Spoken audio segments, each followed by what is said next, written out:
Just like quick fire questions, Kev. So a quick answer and then a little reason why. Right up.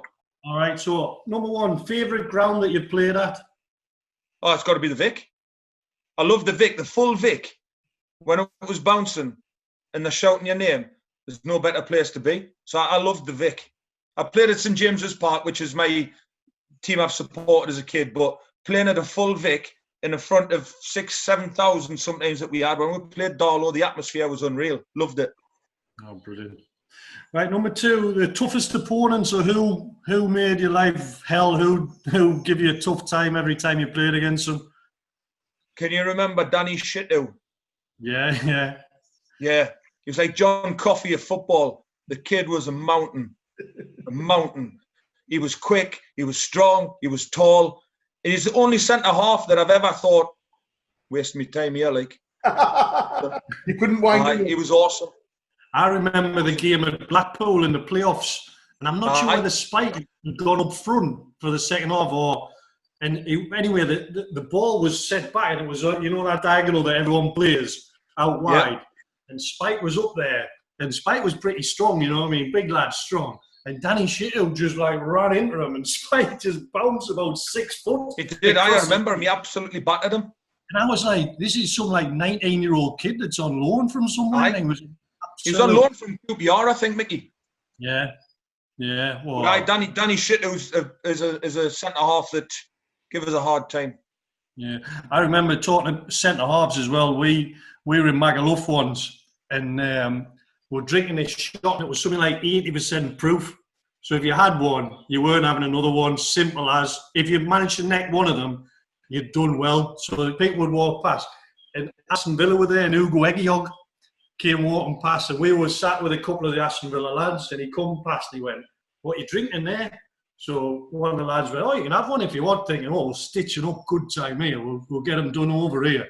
So he got one, he drank it, and he didn't even flinch. 80% proof this, did not flinch. And he turned around and went, "Oh, it's a nice little tipple, that, can have another?" And we were all just, whoa! Because he was like massive. He was a big lad, wasn't he? Oh, but I've never ever seen anyone that asked for one more shot of that stuff. Incredible. Right, question number 3. And you might have answered this already, but we'll ask a question. Favourite goal?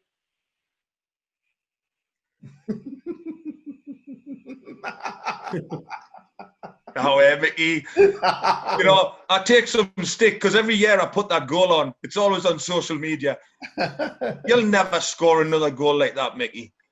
I know. That's a question, though. It's one of my questions. So we were told you were going to be reluctant to talk about it, Kev, as well. I know. It does take some coaxing to get it out of us some more. Okay, next one. Funniest teammate. So who makes you laugh the most that you've played with? Remember Midge, Craig Midgley? Yeah. You never left your mobile lying because Midge got it. I remember Midge he used to get people's mobiles and send messages to random people. No. But someone got Midge back. We got his phone and we sent a message, and it was the head of the FA coaching. Can't remember his name at the time. And we told him how much he loved him and wanted to spend time with him. But Midge was hilarious. He loved to prank Midge. Yeah. Okay, remember Midge's dad used to follow the team around in his van? Aye, he's just passed away recently, Midge's dad. Has he? I remember forgetting him because he was so opposite of my dad. My dad came to about 3 games in his whole life. One was Cardiff. But Midge's dad would go everywhere with him. So he would go to Torquay, but he would take his van. He had a mattress in the back of the van, and he would just stay over it in his own van in a mattress and have a couple of cans, drive to the game, and then drive home the next day. And he would he went everywhere for him, didn't he? I couldn't believe it. It was incredible how much sort of dedication he had to follow his son. Aye. So, to the extent that he bought his van, the mattress, just to travel around the country in. Great kid. Darryl Clark as well, Mickey. There's a story about Darryl. When he was at Mansfield with Tony Loma, and they'd run a quiz, and your prize was a meal with Tony Loma and Darryl Clark. So the fans entered one. So sitting out in this pub, restaurant, having a meal.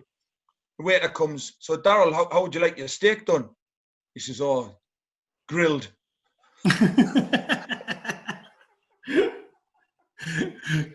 That sounds about right for Daz. Aye, trigger all day. Next one. Ugliest teammate.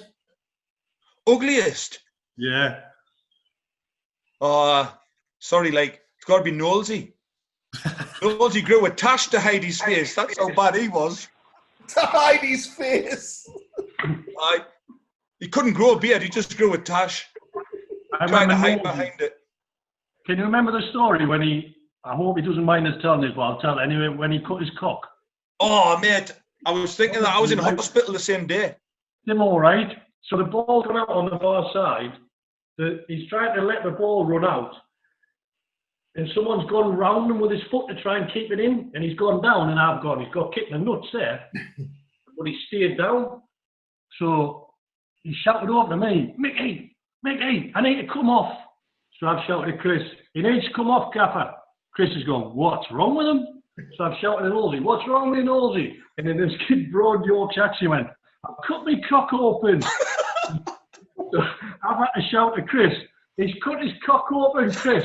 So Chris is talking to Westy, and he shouted back, he's what? I said, he's put his cock right up and he's going to have to come off. And the top bit, he just sliced the whole top and it all come apart. He had to go and get about 15 stitches in the top of it. Mickey, I was in hospital. I did my ligaments that day and I was already there in that game. I was in the hospital.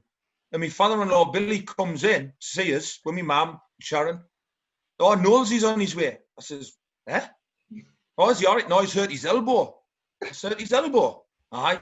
So Knowlesy comes in. I says, how's your elbow, Knowlesy? He says, not my elbow, it's my knob. I said, what? So because he was holding himself, Billy thought it was his elbow, but it wasn't. And the nurses all took pictures so that later on that night they come round and we're talking about it and they showed us pictures of it. Mickey, it was gruesome. Oh, I remember the next week we were playing away somewhere and Nosey was stingy, he was tight Nosey, so he wanted to get his appearance money for playing. And I think the physio at the time had said, look, Nosey, you shouldn't be playing with that. So we got down to the ground. I can't remember where it was we were playing, but it was definitely a away game. And Nosey's got in with the physio. And so the physio is trying to strap it up. So Nosey comes walking past me and his whole piece is like strapped together. Did he not wear a box? He wore a box as well. There's no way he can play a full game with that. Aye. Well, that's the story I had never heard before. Have you never heard that one, Simo? Never heard that before. Oh, it was like a skin Frankfurt. It was all hanging. Oh. But yeah, I've never, like the look on Chris's face when I shouted across what was wrong with him. He almost like went, nah, surely not, that's not. But he cut it right, almost nearly off. Oh my God. And I've just said he's the ugliest player I played with. He's got the ugliest cock. I wouldn't have, Mickey. Right, next question. The fastest teammate. Fastest. You don't have to say me. No, you were definitely not. What about Andy McAvoy? You remember Andy McAvoy? Yeah, McAvoy, he was quick, right? Aye, he was lightning. Mind he had to be to get his second touch, like, but... Yeah, we signed Macca from, was it Middlesbrough we got him for? No, Blackburn. Did he not come with Fitzy? Yeah, he was stocky. I remember Macca, he could have been a good player, but he was quick, right? Really quick. Right, this might be a test of the next one. Biggest drinker? Biggest drinker? Yeah. Strods? Remember Gary Strodder? Yeah. Denny Ingram? And then I went to Carlisle. There's a few there. No, I'm going to go with Denny because Denny could sup. Yeah. Denny just wanted to have a drink wherever he went. But how, you know what I mean? He was a pure athlete. Yeah. How could he have been if he'd lived the lifestyle that he should have lived? He used just to go and he'd be like, I'm going shopping and end up having a pint somewhere, you know what I mean? He's just one of them lads that's always ended up in a pub or having a drink. Sounds like... Aye, he loved the pint.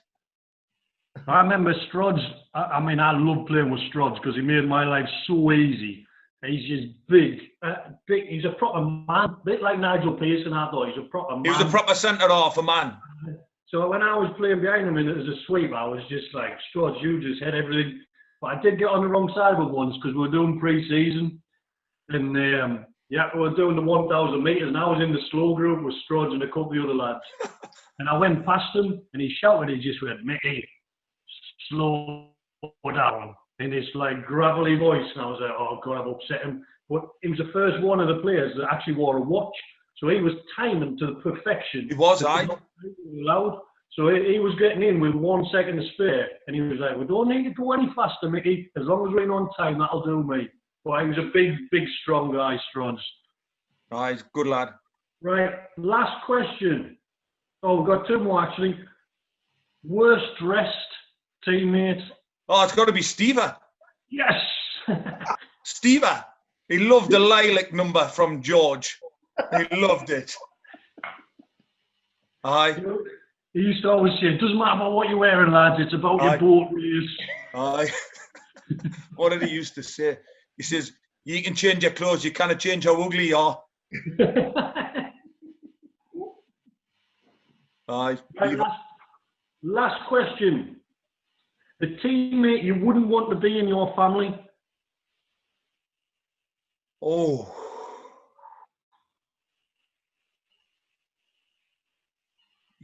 Jammer did something. Was it Jammer or Spike when we were in Holland? KNVB? Yeah. They used to prank each other, didn't they? Jermaine Easter. One of them left something in one's pillow and they could smell it in the room. But honestly, it went on for hours, and it wasn't until he went to bed and put his head on the pillow that he found what he left. And I can't remember if it was Spike or Jammer, but whoever did that would never be in my family. I'll never forget, Mark Robinson told me a story, and I was probably there at the time about Jammer. Jammer used to, he was quite quiet, Jermaine, but he would just play the odd prank now and again. And Robbo had done something to Jammer. And Jammer was one of them who would just like, okay, fine, and not really make a big deal of it. But one day he was just sat in the change room. Rob was brushing his teeth, brushing away, spits all the stuff out. And Jammer just sat in the corner, just smiling at himself, giggling. So one of the lads went, Jammer, what's up with you? He went, well, he doesn't know where I put his toothbrush this morning to get him back. And he'd basically gone to the toilet. He got his toothbrush right round the rim of the toilet in Maiden Castle as well, where there's about. I remember that. And just put it back in his bag. And he was like, I told you I'd have the last laugh. Aye, the silent assassin Jammer, wasn't he? He never forgot it and he would always get back.